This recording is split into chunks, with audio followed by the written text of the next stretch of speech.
From Alan Schieffer. Alan? With the economy on the downturn and retired and older citizens and workers losing their incomes, what's the fastest, most positive solution to bail these people out of the economic ruin? Well, Alan, thank you very much for the question. I want to first, obviously, thank Belmont University. Tom, thank you. And to all of you who are participating tonight and those of you who sent email questions in. I think everybody knows now we are in the worst financial crisis since the Great Depression. And a lot of you, I think, are worried about your jobs, your pensions, your retirement accounts, your ability to send your child or your grandchild to college. And I believe this is a final verdict on the failed economic policies of the last 8 years, strongly promoted by President Bush and supported by Senator McCain, that essentially said that we should strip away regulations, consumer protections, let the market run wild, and prosperity would rain down on all of us. It hasn't worked out that way. And so now we've got to take some decisive action. Now, step one was a rescue package that was passed last week. We've got to make sure that works properly. And that means strong oversight, making sure that investors, taxpayers are getting their money back and treated as investors. It means that we are cracking down on CEOs and making sure that they're not getting bonuses or golden parachutes as a consequence of this package. And in fact, we just found out that AIG, a company that got a bailout, just a week after they got help, went on a $400,000 junket. And I tell you what, the Treasury should demand that money back, and those executives should be fired. But that's only step one. The middle class need a rescue package, and that means tax cuts for the middle class. It means help for homeowners so that they can stay in their homes. It means that we are helping state and local governments set up road projects and bridge projects that keep people in their jobs.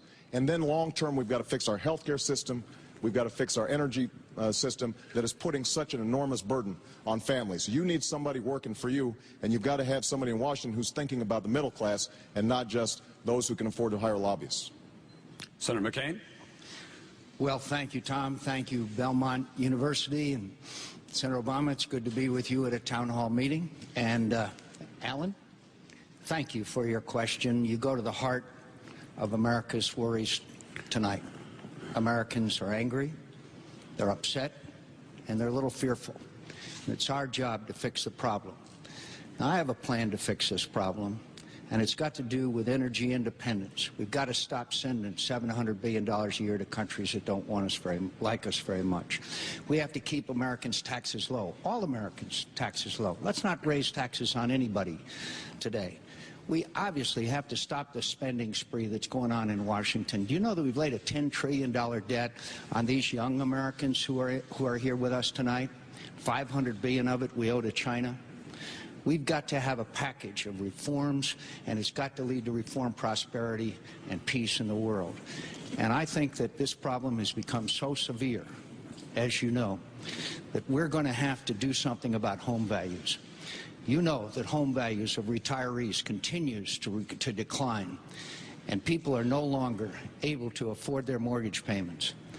As President of the United States, Alan, I would order the Secretary of the Treasury to immediately buy up the bad home loan mortgages in America and renegotiate at the new value of those homes, at the diminished value of those homes, and let people be able to make those payments and stay in their homes. Is it expensive? Yes.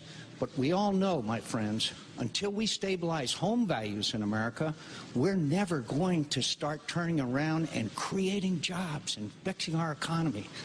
And we've got to give some trust and confidence back to America. I know how to do that, my friends, and it's my proposal. It's not Senator Obama's proposal. It's not President Bush's proposal. But I know how to get America working again, restore our economy, and take care of working Americans. Thank you. Senator, we have 1 minute for a discussion here. Obviously, the powers of the Treasury Secretary have been greatly expanded. The most powerful officer in the cabinet now. Hank Paulson says he won't stay on. Who do you have in mind to appoint to that very important post? Senator McCain? Not you, Tom. No, with good reason. You know, that's a tough question, and there's a lot of qualified Americans, but I think the first criteria, Tom, would have to be somebody who immediately Americans identify with. Immediately say, we can trust that individual. Supporter of Senator Obama's is Warren Buffett. He's already weighed in and helped stabilize some of the difficulties in the markets and with companies and corporations, institutions today. I like Meg Whitman.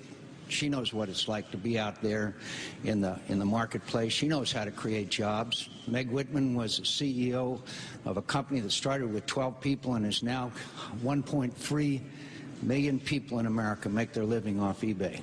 Maybe somebody here has done a little business with him. But the point is, it's going to have to be somebody who inspires trust and confidence. Because the problem in America today, to a large extent, Tom, is that we don't have trust and confidence in our institutions because of the corruption on Wall Street and the greed and excess and the cronyism in Washington, D.C. All right. Senator McCain, Senator Obama, who do you have in mind for Treasury Secretary?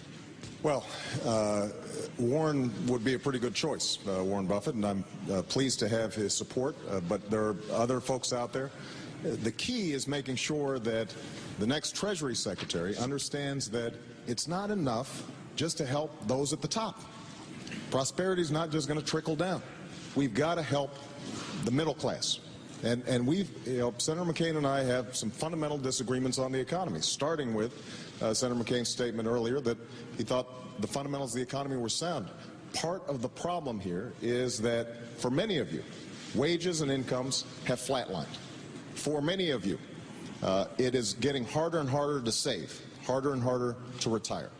And that's why, for example, on tax policy, what I want to do is provide a middle-class tax cut to 95% of working Americans, those who are working two jobs, people who are not spending enough time with their kids because they are struggling to make ends meet. Senator McCain is right that we've got to stabilize housing prices, but underlying that is loss of jobs and loss of income. That's something that the next Treasury Secretary is going to have to work on.